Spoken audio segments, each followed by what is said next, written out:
siap mendengarkan firman Tuhan? Oke, terima kasih ya. Kemarin adik-adik sudah kirim apa yang menjadi firman Tuhan yang masih diingat. Udah menceritakan. Thank you ya. Buat yang belum kirim boleh kok dikirim. Nah, hari ini Kak Tirsa kepengen denger dari Bob. Kira-kira nih firman Tuhan apa yang masih diingat dan dilakukan oleh Bob? Yuk kita panggil Bob bersama-sama. Bob, sini Bob. Ya Kak Tirsa. Wah, puji Tuhan. Halo Bob. Halo Kak Tirsa. Gimana kabarnya?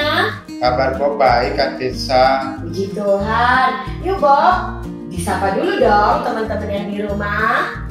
Halo teman-teman semuanya.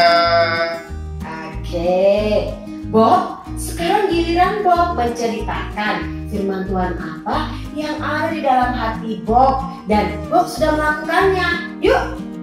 Baik Kak Tirsa, puji Tuhan kalau kemarin kan Bob bersungut-sungut tuh.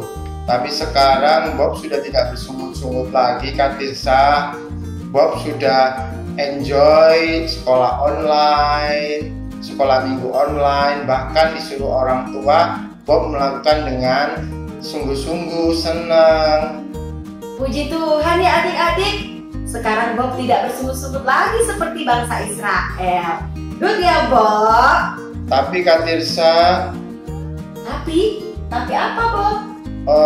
Bob ini merasa itu iri loh Kak Tirsa sama adik Bob. Iri? Kenapa? Iya, Bob merasa bahwa mama lebih sayang sama adik Bob, si Tina. Hah, terus? Iya, dikit-dikit Bob suruh ngalah, sama Tina. Sama Tina adik Bob. Jadi Bob sebelah. Wah, adik-adik, siapa yang kayak Bob? Yang gak mau ngalah atau merasa gak suka sama adeknya? Kok suruh ngalah terus? Kok iri sih? Kenapa kok mama sayang sama adek gitu ya Bob? Iya Kak Tirsa. Wah, yuk kita dengar firman Tuhan dulu ya Bob, adik-adik yang di rumah.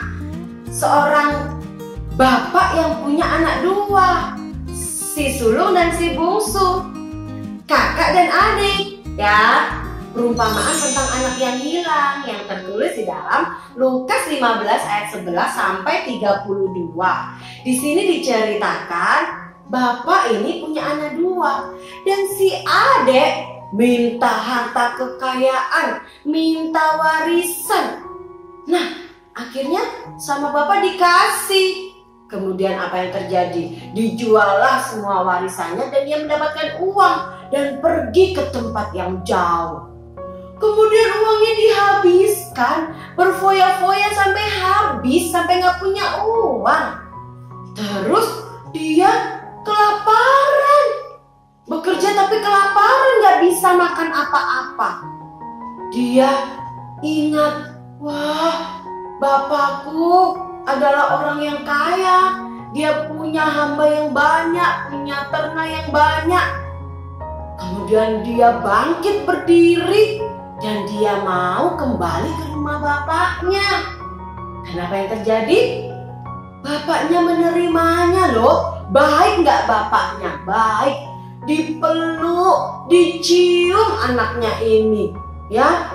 Kemudian dikasih pakaian yang bagus, dikasih cincin, dikasih sepatu, dan dibuatkan pesta adik-adik. Dikasih pesta itu dipotongin lembu sapi yang gendut yang baik. Tapi apa yang terjadi? Kalau bapaknya seneng, anaknya pulang, apa yang terjadi dengan kakaknya? Ketika didengar, hah? Kok kayak ada pesta ya? Tanya sama hambanya, apa ini maksudnya? Dibilang, adikmu telah kembali pulang ke rumah dan bapakmu mengadakan pesta ini. Diceritakanlah semuanya. Wah, apa yang terjadi adik-adik? Kakaknya nggak mau masuk ke rumah dan dia marah, dia iri. Kemudian bapaknya tahu kalau kakaknya ini iri, marah. Keluarlah bapaknya dan ngomong, ada apa gitu ya? Dia marah-marah. Aku ini gak pernah berdosa sama bapak, tapi bapak gak pernah adain pesta, gak pernah dipotongin kambing kecil pun. Dia iri, dia marah, dia sebel sama adiknya. Tapi bapaknya bilang apa? Kepunyaanku adalah kepunyaanmu, semua harta kekayaan ini. Kita harus bersuka cita karena adikmu yang mati telah hidup kembali. Adikmu yang hilang telah ditemukan lagi, didapatkan lagi. Itulah kasih Bapa. Bapa mengasihi kita, Tuhan Yesus mengasihi kita, semuanya kita dikasihi. Ya, yang bungsu dikasihi, yang sulung dikasihi, kakak adik dikasihi sama Tuhan. Jadi kita nggak boleh iri, nggak boleh marah adik-adik. Ya Bob ya, kita nggak boleh iri, kita harus mengasihi, kita harus bersyukur sama saudara kita. Nggak mungkin orang tua kita nggak mengasihi kita atau hanya mengasihi adik kita aja, nggak mungkin. Tuhan memberikan hikmat kepada orang tua kita untuk mengasihi anak-anak dengan adil. Oh, tapi kok aku sering dimarahin? Dimarahin pasti kalau kita berbuat salah. Kita baca dulu ya di dalam firman Tuhan 1 Yohanes 4 ayat yang ke-11. Saudara-saudaraku yang kekasih, jikalau Allah sedemikian mengasihi kita, maka haruslah kita juga saling mengasihi. Nah adik-adik, hari ini kita firman Tuhan belajar tentang kita harus mengasihi. Ya, mengasihi, nggak boleh kita ini marah, iri, apalagi sama saudara kita. Oke, Bob? Oke, Kak Tirsa. Jadi Mama sayang sama Bob ya? Loh, sayang. Nggak boleh ya kita merasa kok nggak sayang sama aku, sayangnya sama adekku. Nggak boleh. Kita seperti si sulung, si kakak. Karena Bapak Tuhan mengasihi kita semua. Orang tua juga, Bob. Oke, Bob? Iya, terima kasih ya Kak Tirsa.